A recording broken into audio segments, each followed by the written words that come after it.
दोस्तों आज हम लोग फिर उपस्थित है बिहार की जनगणना 2011 के साथ। ठीक है, अब देखिएगा कि बिहार का जनगणना, इसके पहले हम लोग भारत का जनगणना देख चुके थे। ठीक है, अब हम लोग देख रहे हैं बिहार के संदर्भ में, और बिहार का क्षेत्रफल देख लीजिए पहले कितना है, 94,163 वर्ग किलोमीटर है। ठीक है, और यहाँ की कुल आबादी यानी कि 2011 की जनगणना के हिसाब से बिहार की कुल आबादी कितनी है, 10,40,99,452, यानी 10,40,99,452। आप इसको बढ़िया से याद रख लीजिएगा, 10,40,99,452। ठीक है, और ये भारत की कुल जनसंख्या का कितना है, 8.58%। ये भी बहुत इंपॉर्टेंट क्वेश्चन बनता है कि भारत की कुल जनसंख्या का कितना प्रतिशत जनसंख्या बिहार में निवास करता है, तो 8.58%। कितना, 8.58% आबादी जो है ये बिहार में निवास करती है। ठीक है, उसके बाद जैसे देखिएगा कि बिहार का जो जनघनत्व है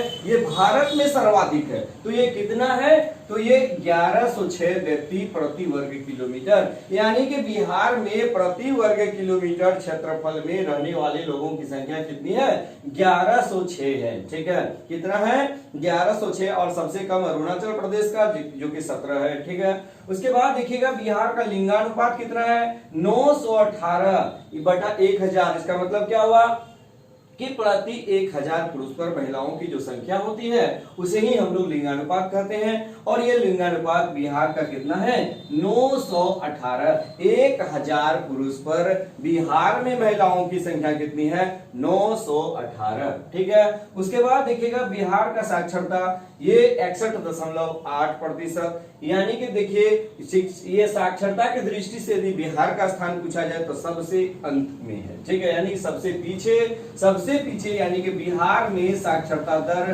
पूरे भारत में सबसे कम है, और ये कितना है, 61.8% है। और इसमें पुरुष साक्षरता का बात यदि की जाए तो ये है कितना, 71.2% पुरुष साक्षरता है, जबकि महिला की बात की जाए, महिला साक्षरता दर की बात की जाए तो ये 51.5% है। 51.5% ये पिछले बार बीपीएससी में पूछा गया था। ठीक है, तो इसका आंसर कितना हो जाएगा, 51.5%। ये ऑलरेडी पूछा गया क्वेश्चन है। ठीक है, अब हम लोग को पूछा जा सकता है पुरुष साक्षरता कितना है, या कुल साक्षरता कितना है, लिंगानुपात कितना है, यानी कि यहाँ जितना भी क्वेश्चन लिखा गया है टोटल इंपोर्टेंट है, और किसी न किसी बिहार सरकार के एग्जाम में पूछेगा ही पूछेगा। ठीक है, आप इसलिए इसको बढ़िया से याद कर लीजिएगा। उसके बाद देखिएगा दशकीय वृद्धि दर, यानी कि दशकीय वृद्धि दर 2001 से लेकर 11 तक का जो वृद्धि हुआ है वो कितना हुआ है, 25.07% हुआ है। ठीक है, उसके बाद देखिएगा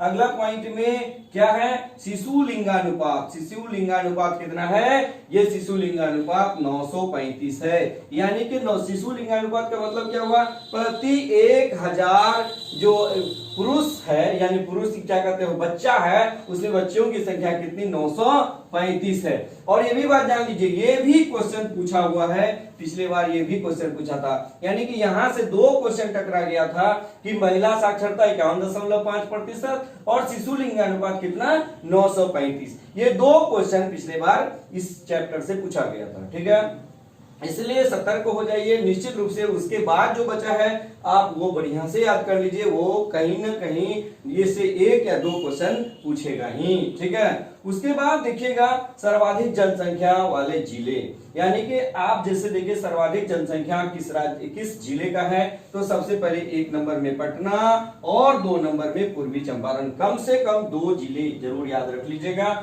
सर्वाधिक जनसंख्या वाले जिले कौन है, पटना है पहला, दूसरा क्या है, पूर्वी चंपारण है। उसके बाद न्यूनतम जनसंख्या वाले जिले की बात यदि की जाए तो 1 नंबर में शेखपुरा आएगा। 1 नंबर में क्या होगा, शेखपुरा, यानी कि सबसे कम जनसंख्या यदि बिहार में पूछा जाए कि किस जिले में पाया जाता है तो शेखपुरा में पाया जाता है।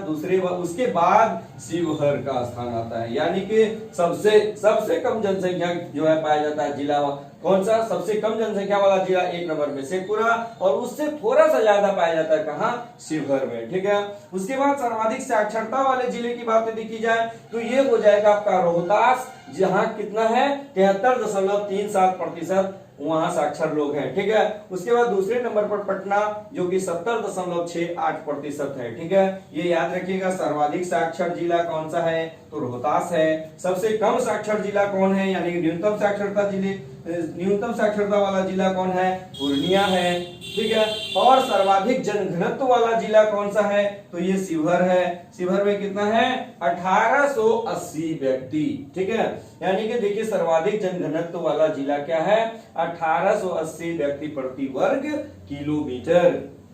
उसके बाद सर्वाधिक जनघनत्व के मामले में दूसरे स्थान पर पटना आता है, जहां कितना है, 1823, ठीक है। इसका आंसर बराबर लोग लगा देता है पटना, जो गलत है। इसका सही आंसर क्या होगा, शिवहर होगा, ठीक है। उसके बाद देखिएगा न्यूनतम जनसंख्या घनत्व वाले जिले की बात देखी जाए तो एक नंबर पर कैमूर होगा और दूसरे नंबर पर जमुई होगा। और कैमूर में जनघनत्व कितना है, 488 और जमुई में कितना है, 568, ठीक है। उसके बाद अगला पॉइंट में हम लोग देखते हैं सर्वाधिक लिंगानुपात वाला जिला। ये बहुत इंपॉर्टेंट क्वेश्चन है, ये बीबीआई, इसको जरूर याद रख लीजिएगा कि सर्वाधिक लिंगानुपात वाला जिला है कौन सा, गोपालगंज। ये कितना है, 1021, यानी कि यहाँ पर महिलाओं की संख्या पुरुषों से अधिक है। तो सर्वाधिक लिंगानुपात वाला जिला कौन सा हो गया, गोपालगंज, याद रखिएगा इसको, ठीक है। उसके बाद देखिएगा न्यूनतम लिंगानुपात वाला जिला जो है वो मुंगेर है, और ये मुंगेर में कितना, 876, ठीक है। उसके बाद देखिए सर्वाधिक महिला साक्षरता दर। आपको ये भी बता दें, ये भी क्वेश्चन पूछा जाता है कि सर्वाधिक महिला साक्षरता दर किस जिले का है, तो इसका सही आंसर होगा मुंगेर। यानी कि मुंगेर में महिला साक्षरता दर सर्वाधिक है, और ये कितना, 65.53% है। और न्यूनतम महिला साक्षरता दर कौन है, ये सहरसा है, और ये 42.73%। यानी न्यूनतम महिला साक्षरता दर वाला जिला कौन सा है, सहरसा है, और ये कितना, 42.73% है, ठीक है। तो इस प्रकार हम लोग बिहार की जनगणना 2011 देखे, और इससे निश्चित रूप से एक या दो प्रश्न पूछेगा ही। पिछले बार 2 प्रश्न इससे पूछा गया था, इसलिए इस बार भी 1 या 2 प्रश्न गारंटी है, रहेगा ही रहेगा, ठीक है। इसलिए आप, ये बहुत अधिक नहीं है, बहुत सारा पॉइंट्स नहीं है, इसलिए ये बहुत कम है, इसको आसानी से याद किया जा सकता है और 2 नंबर सुरक्षित किया जा सकता है, ठीक है। आप इसी तरह हमारे वीडियो में बने रहिएगा। इसके बाद फिर हम कोई नया टॉपिक लेकर आपके साथ उपस्थित होंगे, ठीक है। बस आज के वीडियो में इतना ही, धन्यवाद।